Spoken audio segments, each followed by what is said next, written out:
السلام علیکم ورحمۃ اللہ تعالی وبرکاتہ۔ فضیلت اور افادیت شب برات کی۔ پہلا ایک سوال یہ بنتا ہے، کیا رسول اللہ صلی اللہ علیہ وسلم نے اجتماعی طور شب برات منائی یا منعقد کی ہے؟ دوسرا سوال یہ بنتا ہے، محمد الرسول اللہ صلی اللہ علیہ وسلم کے جو پروانے تھے صحابۃ الکبار رضوان اللہ تعالی علیہم اجمعین، کیا انہوں نے مسجدوں میں جا کر اکٹھے شب برات منائی ہے؟ کیا تابعین اور تبع تابعین نے منائی ہے؟ دوسرا سوال یہاں پہ یہ اٹھتا ہے، شعبان کے 15ویں دن اور 15ویں رات، اس کی فضیلت احادیث کے مختلف کتب میں آئی ہوئی ہے۔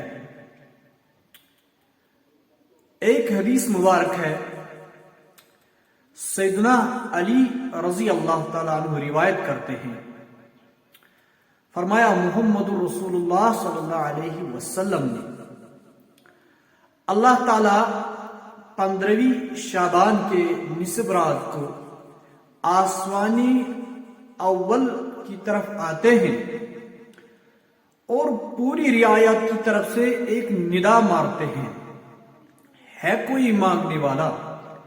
آج آپ کا رب عطا کرنے والا ہے کوئی بخشش طلب کرنے والا؟ اللہ رب العزت آج بخشنے والا ہے کوئی ہدایت ڈھونڈنے والا؟ اللہ رب العزت ہدایت دینے والا ہے کوئی اپنے بیماروں کے لیے، مریضوں کے لیے شفا یابی لینے والا؟ اللہ رب العزت آج شفا ان کو بخشے گا۔ یہ سنن ابن ماجہ میں آیا ہوا ہے، اگرچہ سند کے اعتبار سے اس میں ضعف ہے، لیکن بہرحال صورت حدیث تو ہے۔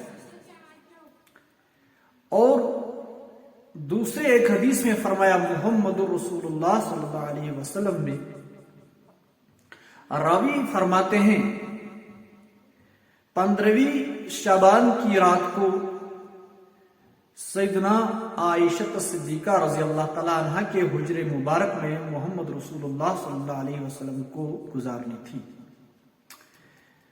باتفاق رائے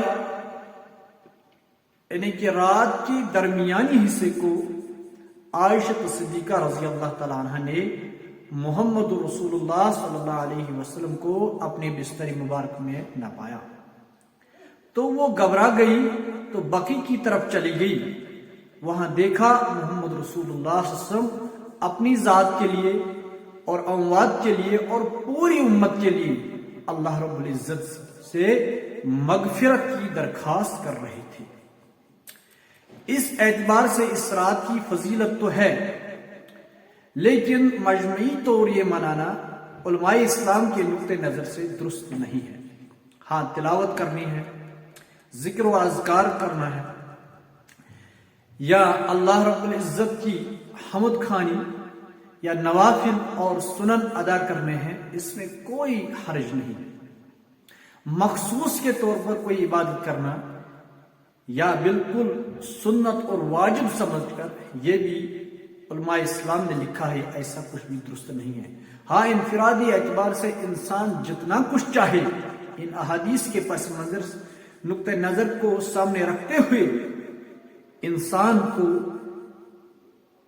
حد الامکان اللہ رب العزت کے سامنے گڑ گڑاتے ہوئے، اللہ رب العزت کے سامنے انکساری کرتے ہوئے عافیت کی درخواست مانگنی ہے، شکر گزاری کی درخواست مانگنی ہے، بخشش کی درخواست مانگنی ہے، اور اپنی عمر لمبی ہونے کی دعائیں اللہ رب العزت سے مانگنی ہے، کیونکہ احادیث میں ایسے الفاظ کہیں جگہوں پہ ہمیں ملتے ہیں۔